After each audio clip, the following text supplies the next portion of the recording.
Self-imposed deadline for a health care vote, just 8 days away. Self-imposed 8 days away. The president's stumping in Missouri today and pressure mounting to the point that the liberal left working every room available. Recall yesterday, Speaker Nancy Pelosi saying, go ahead, pass this. We'll tell you what's in it later. Take a listen.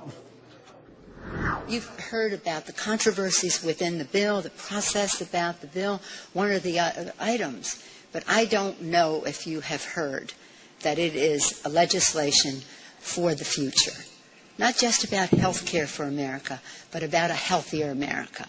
But we have to pass the bill so that you can find out what is in it away from the fog of the controversy.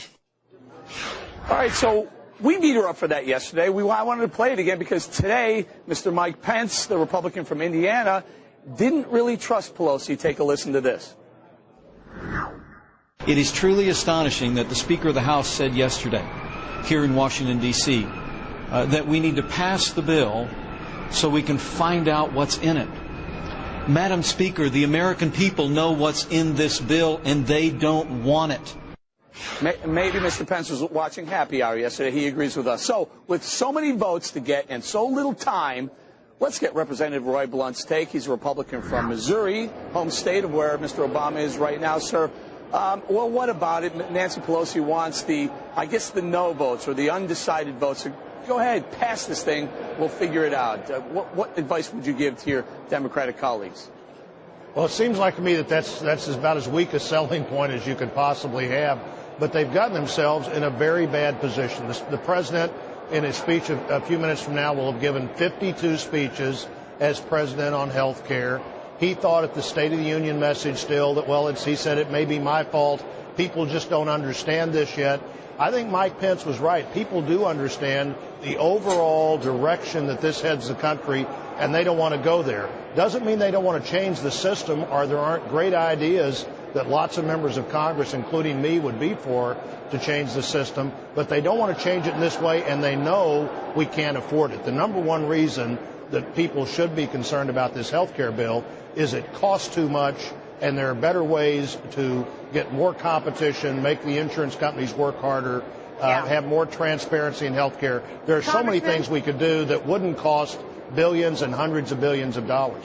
Right. Well, that's exactly what I want to talk about. Good segue, because the president is out there. You know, he was out there all week, and then now today in Missouri, he's going to be saying the same thing, targeting, we talked about this a minute ago, the insurance companies, and saying, you know, if we don't do anything, you're going to see what you saw in California with the 40% increase. In the Midwest, it was like a 56% increase in your health insurance premiums. Companies are telling us on the show all the time they're getting hit with higher insurance premiums as well. They may not be able to cover as much for us employees. How do you counter that argument? Because, boy, you know, a lot of people want to buy into that. They're scared. If you guys don't do something, we're going to be facing a 40% increase in my health insurance premium come next year.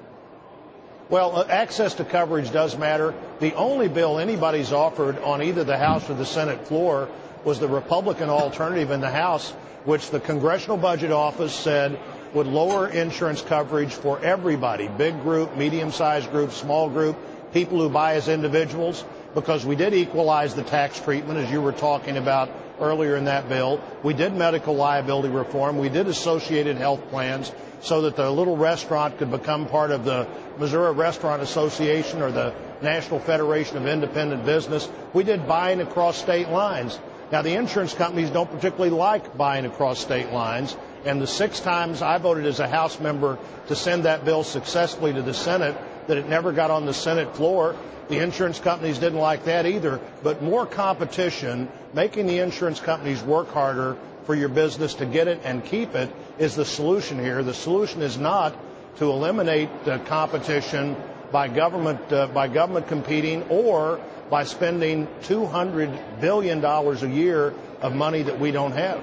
Congressman, you mentioned $200 billion, and that's a lot of money, and we don't want you guys to spend it. And you mentioned the fact that the American public doesn't want what's in this bill, but there are senators and congressmen who do want certain things in this bill. I'm not sure the American public want you guys to spend a dime. You yourself voted for the bailouts on Wall Street. You yourself voted for the 2008 stimulus package, and you yourself were part of the Republican regime as they expanded Medicare and Medicaid. I think the American public is saying enough, man. We just want you guys to get out of the way. Let me buy health insurance by myself. No incentives for anybody.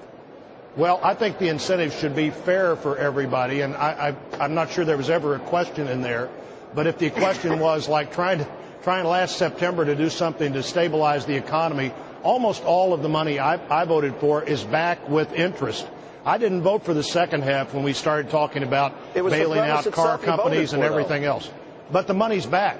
You know, there's no deficit there. The money's back there with interest. And on adding prescription drugs to Medicare, we also created health savings accounts. We created the Welcome to Medicare physical. And for the first time ever, you organized a system rather than trying to operate a system. It's a lot cheaper than anybody thought. And we're going to run out of time real quickly. I think everyone needs to know this. Explain to us the process over the next 8 days. Is Pelosi going to pick up the phone and say, hey, Mr. Blunt, get to Washington right now, we're voting? How does that happen?